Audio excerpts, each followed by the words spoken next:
주의력 결핍 과잉 행동장애, 이 ADHD 환자가 급증하고 있습니다.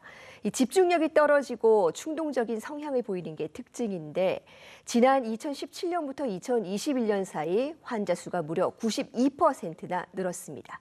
그만큼 우리에게 익숙해진 측면도 있지만 여전히 바로잡아야 할 편견도 많다고 하는데요. 이 ADHD 전문가 경희대병원의 반건호 교수에게 들어보겠습니다. 교수님 어서 오세요. 네, 반갑습니다.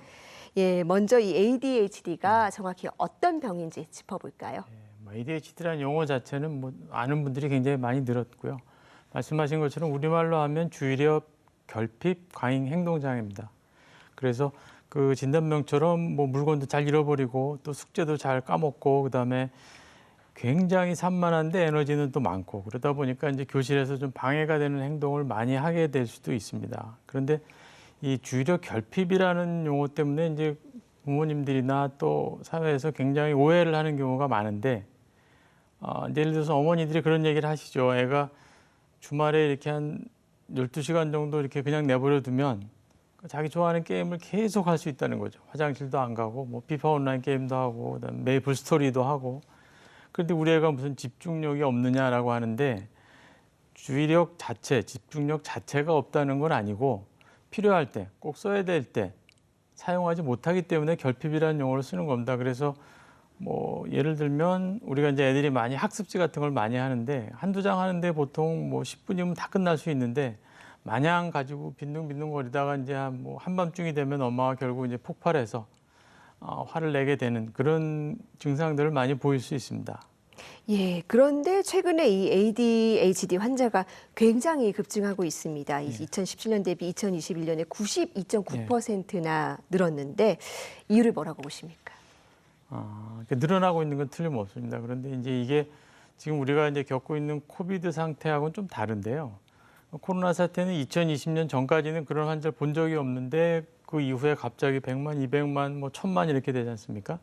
그런데 ADHD는 그 옛날부터 있었는데 이 진단을 공식적으로 인정하기 시작한 거는 1980년이거든요. 그래서 그 이후로 이제 점점 이제 인식이 늘어나고 또 의사들도 그 환자를 찾기 위해서 노력을 하고 또 환자나 보호자들도 이런 문제가 전에는 그냥 이러고 지냈는데 병이라는 걸 알게 돼서 병원을 찾게 되고 해서 최근에 계속 증가 추세에 있는 건 사실인데 없던 환자가 생겨난 건 아니고 제대로 찾아내서 진단을 받고 치료하고 있는 사람들이 늘고 있는 게 정확한 표현일 것 같습니다.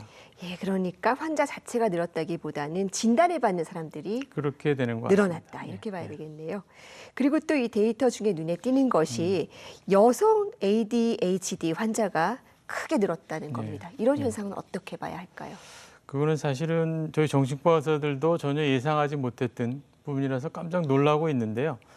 아까 이제 데이터 말씀하신 것처럼 2016년하고 한 2020년을 비교를 해보면 남자 환자들이 한 6만 3천 명에서 9만 3천 명, 거의 1.5배 가까이 늘었고 여자 환자들은 한 14,500에서 한 3만 1천 정도니까 2배가 넘죠. 근데 여기서 이제 저희가 굉장히 주목하는 것들은 여성 환자가 늘었는데 그중에 상당수가 아이들이 아니라 성인이라는 겁니다. 그래서 이 이유에 대해서 사실 저희도 굉장히 많이 생각을 하고 또 질병관리본부나 이쪽에서도 생각을 많이 하시는데 아마 코로나 사태하고도 관련이 있을 거라고 봅니다. 왜냐하면 이 코로나 사태가 시작이 되고 가장 정신건강 측면에서 타격을 받은 연령대는 20대, 30대인데 특히 여성들입니다. 그래서 이분들의 빈도가 거의 10배 이상 늘었거든요. 그러다 보니까 이분들이 이제 불안하고 또 우울한 것 때문에 정신과를 찾게 되는데 그분들 중에 상당수가 자기가 모르고 지냈던 ADHD가 있는 걸 드디어 이제 찾아내게 되는 겁니다. 그래서 지금 데이터에서 보신 것처럼 이렇게 몇 년 사이에 저희가 1980년에 진단을 시작을 했는데 한 30년 넘게 지나는 동안에 생겼던 환자 수보다 요 한 3, 4년 사이에 더 많은 환자가 생겨나게 된 거죠. 네, 이렇게 환자들이 많이 늘어나고 있는데 잘못된 정보들도 쉽게 찾아볼 수 있는 것 같습니다. 이 ADHD에 대해서 가장 흔히 오해하고 있는 것이 있다면 어떤 것이 있을까요? 지금은 이제 그런 말들을 많이 하지 않지만 초창기에는 이게 ADHD가 병이 아니다 이런 얘기들을 굉장히 많이 했었거든요. 또 처음 생긴 병이다 보니까 이제 반발도 많이 했었고 그 대상이 되게 이제 아이들이었기 때문에 초반에 그래서 그런 이제 오해들이 있었기 때문에 어쩌면은 최근에 이제 뭐 그 ADHD가 극우 뇌를 가진 아이들의 어떤 특징이다 뭐 이렇게까지 하는 잘못된 정보를 또 믿고 그런 부모들이 또 그런 치료 프로그램을 찾아가는 일도 있었던 것 같습니다. 그리고 또 한 가지 이제 큰 오해는 ADHD가 워낙 이제 아이들 때부터 시작이 되다 보니까 그 치료약에 대해서 굉장히 많은 편견 오해가 아직까지 계속되고 있습니다. 그래서 특히 이제 ADHD 약이 아이들한테 뇌에 해를 미칠 수 있다. 뭐 그렇게 믿고 있는 부모님이나 가족들이 한 200% 된다고 생각하는데요. 왜 200%냐 하면 그러니까 이제 부모님들이 이 약이 우리 애한테 해가 되는 거 아니냐 그래서 이제 많이 설득을 하고 설명을 해드리고 돌아가시면 그 다음 날 또 할아버지 할머니나 이모 뭐 고모들이 와서 또 100% 믿는 분들이 오셔서 우리의 뇌에 무슨 영향을 주면 어떻게 하느냐. 그래서 하여튼 그 약에 대한 오해가 여전히 아이들이기 때문에 있는 것 같고요. 네. 하지만 이게 이제 전 세계적으로 FDA가 다 승인한 약들인데 그 약들을 사용하지 않고 또 치료 시기를 놓치고 엉뚱한 또 이상한 요법에 또 휘둘리기도 하고 그런 점들이 좀 안타깝습니다.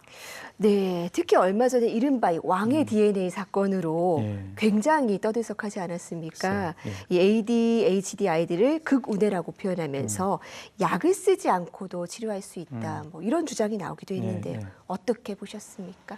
그러니까 이제 방금 말씀드린 그런 오해 또는 이제 편견 이런 것들하고 이제 연관이 있다고 생각이 되는데요.